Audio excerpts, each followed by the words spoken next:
All right, guys, with the middle of the season fast approaching, right now we're headed to week 7. I believe there's 13 weeks in the regular season for college football. I figured I would do an updated Heisman ladder. Now, guys, some quick context. This is basically meaningless. For instance, last year going into the Michigan game, C.J. Stroud was odds-on favorite to win the Heisman.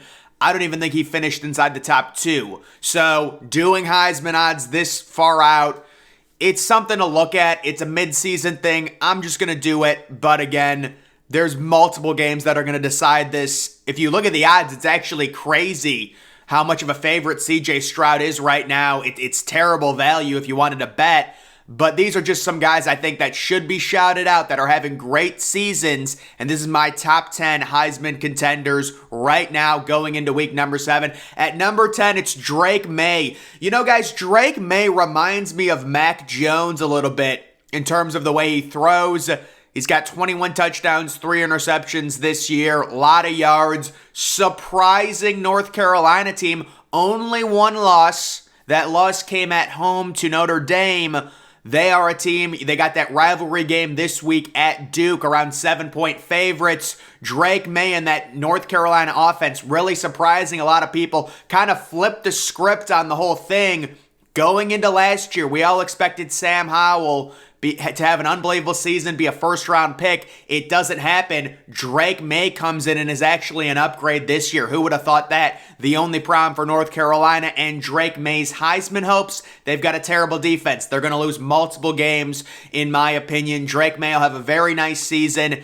You know, he might finish in the top 10 of the total points for the Heisman, but he's certainly not winning the award. But he does need a shout out. Very surprising year. Who would have thought he would have been better than Sam Howell was last year? Number 9, Israel Ebenique. Of course, this kid, we remember him.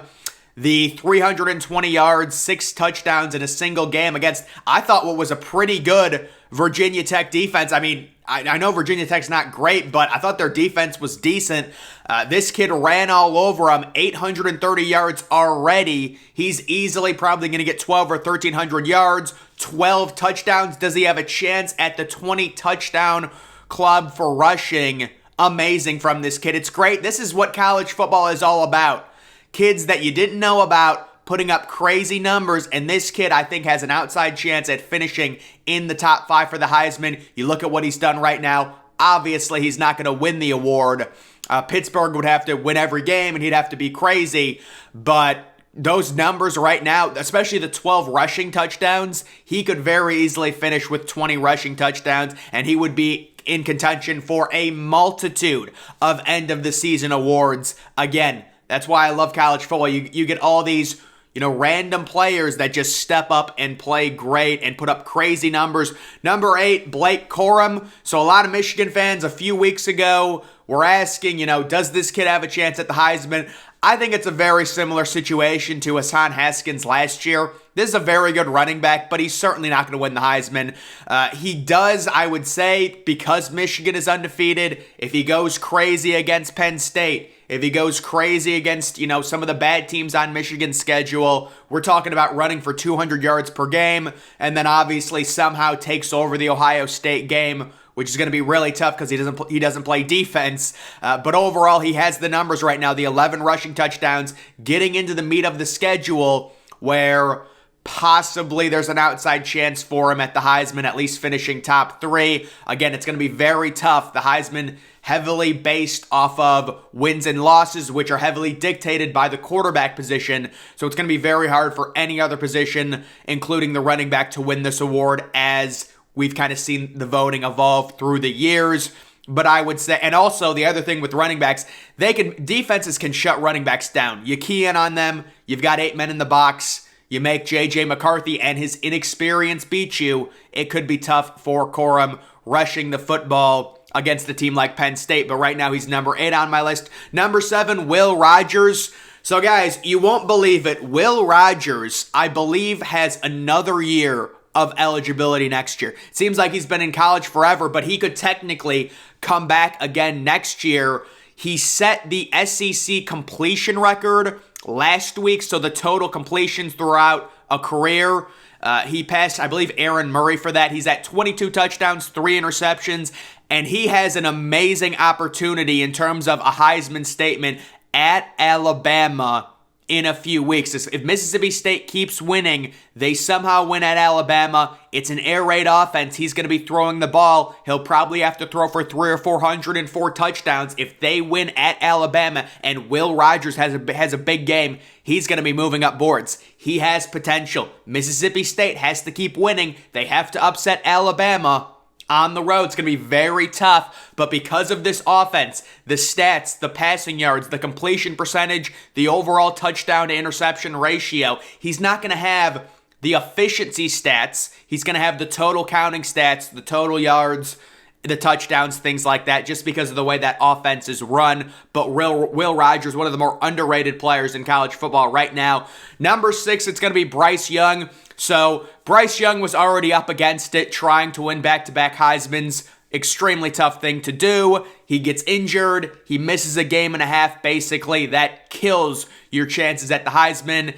You know, he does still have 14 touchdowns, 3 interceptions. They're not bad numbers, but Heisman, it's based on compiling stats. I will say, if he comes back at Tennessee, 3 or 4 passing touchdowns, 400 yards, you know, they win that game on the road at a top 10 team, he will be right back in the mix, in my opinion, for the Heisman. But right now, you have to kind of move him down due to the injury. If he wasn't injured, he'd probably be number 3 or number 4 on my board. But when you factor in trying to win back-to-back Heismans, the injury, which are going to affect the end of the season stats, it's tough to move him up, but I will say there is a chance. The only other issue for Bryce Young is the current receivers Alabama has and their inability to create separation. Maybe that changes against the Tennessee defense that does seem susceptible to the pass, but we will see. That's certainly a Heisman statement type game. Number 5, another Alabama player, Jahmyr Gibbs. So the one thing that's going to kill him is just the 2 rushing touchdowns right now. But it is pretty crazy. I mean, he's got 532 rushing yards. He's averaging 8.5 yards per carry. I mean, you would think that has to go down. That is just ridiculous. Dude, I believe he had 270-plus yard touchdowns against Arkansas in the second half alone. He's a very similar situation to Bryce Young, where the stats aren't unbelievable in terms of the touchdowns, but the opportunity. Several games upcoming, including the Tennessee game. If he goes for 300 yards, Alabama's certainly going to win most, if not all, of their games. You would think he would be right in the mix, and he has the potential. I probably should switch Bryce Young and Gibbs. I would say Bryce Young, even though he's played less, he's the quarterback.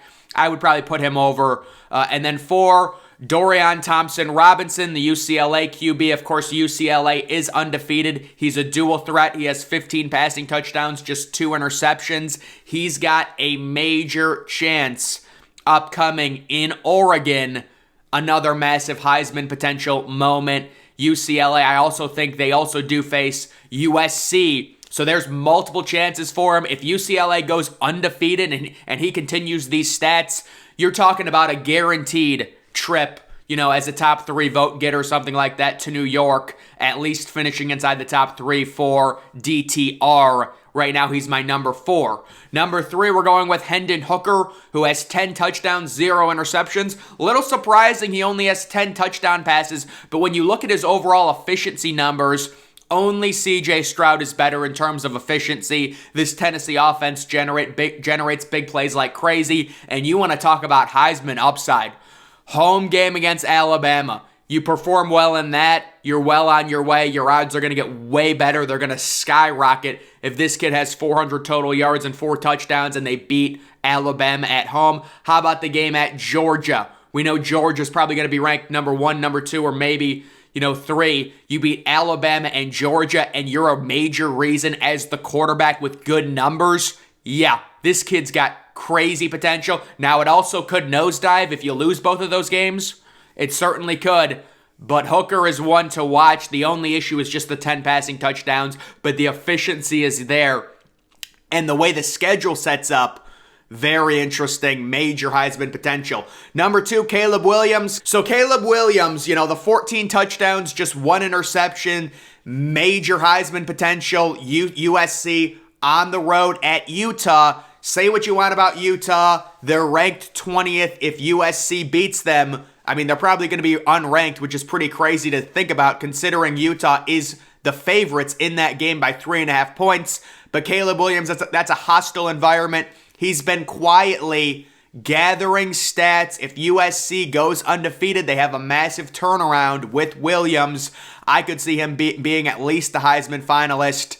If not, maybe winning the award, but he would have to really turn it on. The problem is, I feel like his completion percentage is really down. It always seems like he's at around 50%, but he's been able to basically eliminate the turnovers. He's got 14 touchdowns and just 1 interception, and he has a huge game at Utah. Yeah, his odds are going to improve. And then number 1, it has to be C.J. Stroud, of course.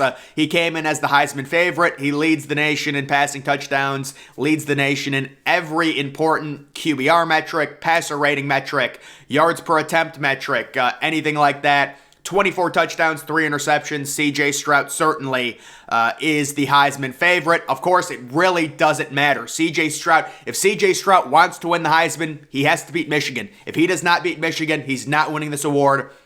I mean, I think Ohio State's going to be big favorites, in my opinion, against Michigan, but that is a team that he does have to beat. And then the game against, C.J. Stroud, you've got to perform well against Penn State. You've got to perform well against Michigan. If you do both of those things, it's going to take something miraculous to supersede C.J. Stroud. But if he doesn't perform well, he's losing, right? Like, guaranteed. That's how the Heisman works. Again, C.J. Stroud was the favorite going into the Michigan game last year. A lot of people don't really know that. And then these are the overall odds going into Week 7. And again, guys, these are pretty ridiculous. C.J. Stroud is minus 140.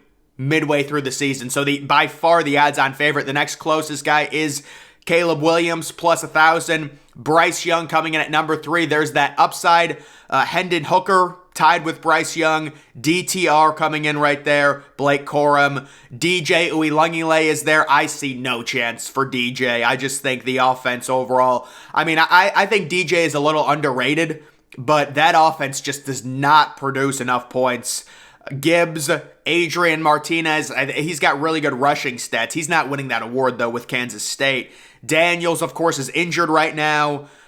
Stetson Bennett, come on, guys. We got to stop with that. Sam Hartman is there, and then there also is Drake May. And then Will Anderson. Will Anderson was definitely, a major dark shot for me to win this award.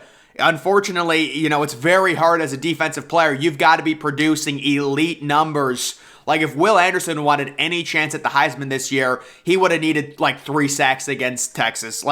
Maybe he still has a chance if he goes crazy against Tennessee, Mississippi State, games like that for Alabama. But I thought Will Anderson was going to have more crazy stats this year. I don't know if defenses are game planning against him. I don't know if it's a situation where he's just getting there a little late. There's a number of things that can affect a pass rusher's numbers. But guys, that is going to do it for this video, my midseason Heisman ladder update. Make sure you follow me on Twitter. Link to that's always in the description. I'm, of course, the Depressed Ginger. Thank you for watching.